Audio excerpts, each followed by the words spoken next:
Hello students, मेरा नाम अभिषेक और आपका हमारे YouTube channel GDV mathematics classes में स्वागत है। तो स्टूडेंट, आज हम लोग सीएसआर नेट जून 2025 का क्वेश्चन डिस्कस करेंगे जो पार्ट सी में पूछा गया था। क्वेश्चन आईडी नंबर स्क्रीन पर मेंशन है। स्टूडेंट, ये कॉम्प्लेक्स एनालिसिस के टॉपिक का क्वेश्चन है। तो देखिए क्वेश्चन क्या करा, let F B an entire function which of the following statement are true.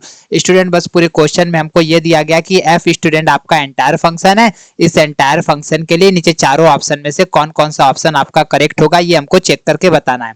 तो स्टूडेंट, पहला ऑप्शन देखिए क्या करा है, if F of Z equal to F of Z plus one for all Z belongs to C then F is constant function. अगर student F हमारा entire function हो और वो एंटायर फंक्शन इस कंडीशन को सेटिस्फाई करता है for all Z belongs to C के लिए, तो क्या उस कंडीशन में एफ आपका कांस्टेंट फंक्शन होगा। अब ये स्टेटमेंट ट्रू है कि फॉल्स है, इसको हमको चेक करना है। तो स्टूडेंट, ए वाले को सॉल्व करने के लिए सबसे पहले ऊपर हमको ये गिवन है कि एफ स्टूडेंट हमारा क्या है, एक एंटायर फंक्शन है। ठीक है, ये हमको गिवन है क्वेश्चन में, एंटायर फंक्शन। अब स्टूडेंट हम लोग ए वाले को सॉल्व करते हैं। ए वाले में स्टूडेंट ये गिवन है कि एफ ऑफ जेड जो है वो हमारा F of Z plus one के इक्वल होगा for every Z belongs to C. अब स्टूडेंट इसका मतलब ये हो गया कि हमको एक ऐसा एंटायर फंक्शन ढूंढना है जिसका पीरियोडिसिटी कितना होना चाहिए, वो वन होना चाहिए। तो स्टूडेंट इसको सॉल्व करने के लिए हम लोग यहाँ पर काउंटर लेते हैं। ठीक है, वो काउंटर हमारा क्या होगा, वो काउंटर होगा F of Z equal to sine 2 pi Z. अब स्टूडेंट एफ ऑफ जेड अगर हम ये लेंगे देन तो F of Z plus one student हमारा क्या हो जाएगा, sine 2 pi Z plus one, यही होगा। अब इसमें स्टूडेंट 2 पाई का हम लोग मल्टीप्लाई कर देते हैं, तो इसको यहां पर लिखेंगे sine 2 pi by Z 2 pi. अब इसको स्टूडेंट हम लोग लिखेंगे sine 2 pi plus 2 pi Z. अब student sine 2 pi plus theta हमको पता है, sine 2 pi plus theta student ये कितना होता है, ये साइन थीटा ही होता है। ठीक है, तो यहां से स्टूडेंट ये हमारा बन गया साइन 2 पाई जेड। अब स्टूडेंट 2 पाई जेड हमारा क्या है, एफ ऑफ जेड है, तो स्टूडेंट यहाँ पर एफ ऑफ जेड हो गया। तो हम लोग देख रहे हैं स्टूडेंट कि F of Z plus one जो है वो एफ ऑफ जेड के बराबर होगा अगर हम लोग एफ ऑफ जेड को साइन 2 पाई बाई जेड लेते हैं। तो क्या स्टूडेंट साइन 2 पाई जेड जो है आपका कांस्टेंट फंक्शन है, तो स्टूडेंट ये आपका कांस्टेंट फंक्शन नहीं। तो this implies that F of Z is not a constant function, is not a constant function. तो स्टूडेंट जो स्टेटमेंट ए यहाँ पर गिवन था क्वेश्चन में कि ये आपका कांस्टेंट फंक्शन होगा, तो स्टूडेंट ए वाला ऑप्शन अब हमारा क्या हो जाएगा, ये गलत हो जाएगा। ये कांस्टेंट फंक्शन होना कोई जरूरी नहीं है। बी वाले में स्टूडेंट ये कहा जा रहा है कि if F of Z equal to F of Z plus one equal to F of Z plus iota for all Z belongs to C then F is constant function. तो student B वाले option के लिए हम लोग यहाँ पे result पहले लिखते हैं, फिर उसी के हेल्प से हम लोग चेक करेंगे। ठीक है, तो बी वाले को सॉल्व करने के लिए यहाँ पे स्टूडेंट रिजल्ट ये कहता है, रिजल्ट इफ अल्फा और beta belongs to non zero complex number B such that alpha by beta does not belongs to real number if F satisfy the following condition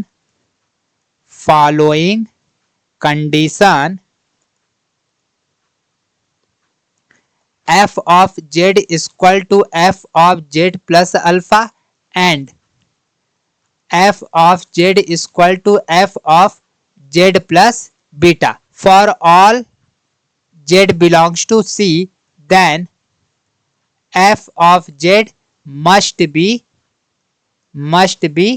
constant function. ये student हमारा result कहता है। पहले इस result का हम लोग मतलब समझ लेते हैं। अगर स्टूडेंट अल्फा और बीटा हमारे दो नॉन जीरो कॉम्प्लेक्स नंबर हो और वो अल्फा को अगर बीटा से डिवाइड करें और जो अल्फा बाई बीटा का वैल्यू आएगा वो स्टूडेंट आपका रियल नंबर से नहीं बिलोंग करना चाहिए, और जो फंक्शन हमारा एफ हो वो इस वाले कंडीशन और इस वाले कंडीशन दोनों कंडीशन को होल्ड कर रहा है for all Z belongs to C के लिए। तो स्टूडेंट उस कंडीशन में एफ ऑफ जेड जो होगा वो आपका मस्ट भी कांस्टेंट फंक्शन ही होगा। तो स्टूडेंट बी वाले में जो ऊपर गिवन है पहले यहाँ पर एक बार देख लेते हैं, F of Z plus one और F of Z plus iota के इक्वल है। तो स्टूडेंट यहाँ पर देखिए एफ ऑफ जेड जो है वो student F of Z plus one और स्टूडेंट यहाँ पर हम लोग मान लेते हैं कि एफ ऑफ जेड जो है वो हमारा जेड प्लस आयोटा के इक्वल है। तो स्टूडेंट इस रिजल्ट के अकॉर्डिंग अगर कंपेयर करेंगे तो ये अल्फा का वैल्यू हुआ और ये बीटा का वैल्यू हुआ। तो अल्फा स्टूडेंट आपका 1 हो गया और बीटा स्टूडेंट आपका आयोटा हो गया। ठीक है, तो यहाँ पर स्टूडेंट 1 और आयोटा दोनों नॉन जीरो कॉम्प्लेक्स नंबर है। ठीक है, क्योंकि student every real number is a complex number. अब स्टूडेंट इनका आप रेशियो निकाल लीजिए। तो स्टूडेंट इनका रेशियो 1 बाई आयोटा आएगा और इसको सॉल्व करेंगे तो माइनस आयोटा, जो कि स्टूडेंट आपका रियल नंबर से बिलोंग नहीं कर रहा है। ठीक है, तो स्टूडेंट जो स्टेटमेंट यहाँ पर रिजल्ट का था ये सारा कंडीशन फुलफिल हो गया। तो इसका मतलब स्टूडेंट ये हो गया कि by result f of z is a constant function।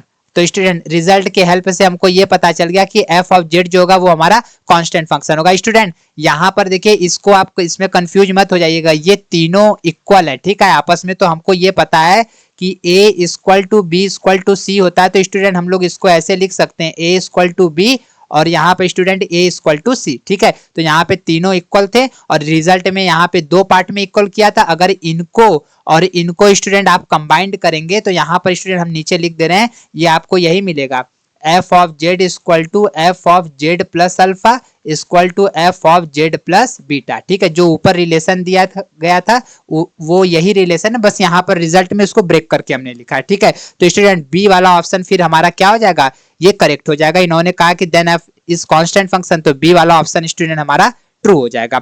अब स्टूडेंट सी वाले को ध्यान से पढ़िएगा। सी वाले में ये कहा जा रहा है, if 1 by z has removable singularity at 0 then f is constant function। Student removal singularity का मतलब ये होता है कि जो फंक्शन यहाँ पर गिवन है f ऑफ 1 by z, इसका लिमिट z टेंस टू 0 पर लिमिट क्या करता है, वो एग्जिस्ट करता है। तो यहाँ पे सी वाले को स्टूडेंट देखिए कैसे सॉल्व करेंगे।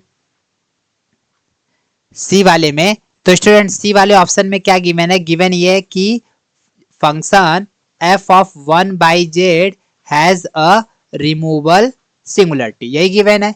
ठीक है, रिमूवल सिंगुलरिटी एट 0 पर। तो इसका मतलब स्टूडेंट ये हो गया कि लिमिट z टेंस टू 0 पर 1 बाई जेड का वैल्यू जो होगा स्टूडेंट वो हमारा फाइनाइट वैल्यू का, मतलब इसका लिमिट एग्जिस्ट करेगा। तो स्टूडेंट इसको हम लोग l मान लेते हैं और यहाँ पर लिख दे रहे हैं कि एग्जिस्ट। ठीक है, अब स्टूडेंट अब हमको यहाँ पर 1 बाई जेड को अगर स्टूडेंट हम लोग इसको ओमेगा मान ले रहे हैं कि 1 बाई जेड हमारा ओमेगा के बराबर है, देन तो स्टूडेंट जेड क्या हो जाएगा, जेड जो हो जाएगा वो 1 बाई ओमेगा हो जाएगा। ठीक है, if Z converges to 0 then omega student कहाँ कन्वर्ज करेगा, ये वो इन्फिनिटी पर कन्वर्ज करेगा। तो स्टूडेंट जो ऊपर यहाँ पर रिमूवल सिंगुलरिटी का कंडीशन दिया गया था, इसमें अब हम लोग पुट कर देते हैं वैल्यू। तो लिमिट जेड अगर 0 पर कन्वर्ज कर रहा है तो स्टूडेंट उस कंडीशन में ओमेगा हमारा कहाँ पे कन्वर्ज करेगा, इन्फिनिटी पर। और एफ 1 बाई जेड को स्टूडेंट हम लोगों ने ओमेगा माना है, तो यहाँ पर क्या हो जाएगा, F of omega equal L. अब स्टूडेंट हम ये देख रहे हैं कि फंक्शन जो है वो हमारा ओमेगा टेंस टू इन्फिनिटी पर भी हमारा क्या कर रहा है, वो एग्जिस्ट कर रहा है। तो इसका मतलब स्टूडेंट ये हो गया कि जो एफ ऑफ ओमेगा होगा, F of omega is a bounded function. तो स्टूडेंट एफ ऑफ ओमेगा जो होगा वो हमारा बाउंडेड फंक्शन होगा। तो इसका मतलब स्टूडेंट ये हो गया कि this implies that F of 1 by Z is also a bounded function। ठीक है, अब स्टूडेंट यहाँ पर तो ये बाउंडेड फंक्शन पता हो गया। और स्टूडेंट क्वेश्चन में देखिए पहले ही इन्होंने यहाँ पर दिया है कि f जो है स्टूडेंट वो आपका एंटायर फंक्शन है। तो यहाँ पर लिख दे रहे हैं कि f of 1 by z, f of 1 by z is also a entire function। ठीक है, तो स्टूडेंट f 1 बाई जेड हमारा एंटायर फंक्शन है। तो बाई लियोवेलिस थ्योरम अब student entire plus bounded student किसको इंप्लाइज करता है, कांस्टेंट फंक्शन। तो स्टूडेंट इसका मतलब ये हो गया कि this implies that F of 1 by Z equal to constant function.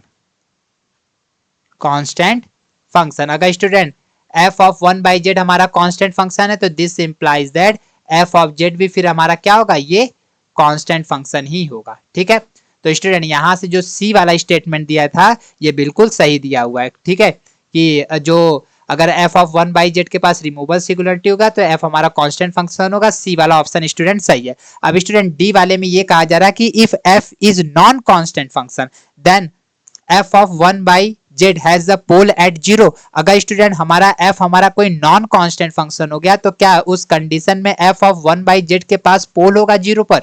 ठीक है, इसको चेक कर लेते हैं। तो डी वाले में देखिए स्टूडेंट, अब यहाँ पे स्टूडेंट इसको सॉल्व करने के लिए टेक हम लोग यहाँ पर एफ ऑफ जेड को स्टूडेंट ई के पावर हम लोग जेड लेते हैं। तो अब जैसे स्टूडेंट इसमें जेड को 1/z से रिप्लेस करेंगे तो इधर क्या हो जाएगा, ई के पावर 1/z। अब student limit Z tends to 0 पर इसका वैल्यू चेक कर लीजिए। 0 पर इसका वैल्यू क्या हो जाएगा, 1/z equal to limit Z tends to 0 e के power 1/z।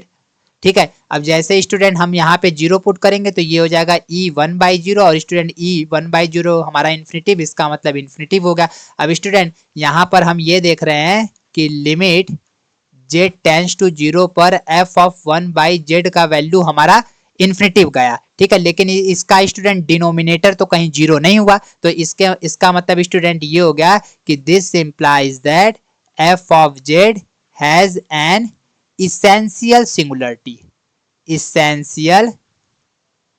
singularity at z equal to 0 पर। ठीक है, तो स्टूडेंट और f ऑफ z जो है हमारा वो नॉन कांस्टेंट एंटायर फंक्शन है। ठीक है, और उसके पास z इक्वल टू 0 पर क्या मिला, वो इसेंशियल सिंगुलरिटी मिला। लेकिन स्टूडेंट आप ऑप्शन में देखिए इन्होंने कहा था कि अगर वो कोई नॉन कांस्टेंट एंटायर फंक्शन होगा तो f ऑफ 1/z के पास पोल होगा। लेकिन स्टूडेंट हमको क्या मिल गया, एक फंक्शन इसेंशियल सिंगुलरिटी वाला मिल गया, तो स्टूडेंट इसलिए ऑप्शन डी फिर हमारा क्या हो जाएगा, ये गलत हो जाएगा। तो स्टूडेंट इस क्वेश्चन का ऑप्शन बी और सी हमारा क्या है, ये करेक्ट आंसर है। अगर स्टूडेंट आपको हमारे वीडियो का सॉल्यूशन अच्छा लगा तो प्लीज आप अपने दोस्तों को शेयर करिएगा। अगर स्टूडेंट आप हमारे व्हाट्सएप चैनल या टेलीग्राम चैनल से ज्वाइन होना चाहते हैं तो चैनल के डिस्क्रिप्शन में हमने लिंक दे दिया, आप वहां से ज्वाइन हो सकते हैं। Thank you student for watching my video.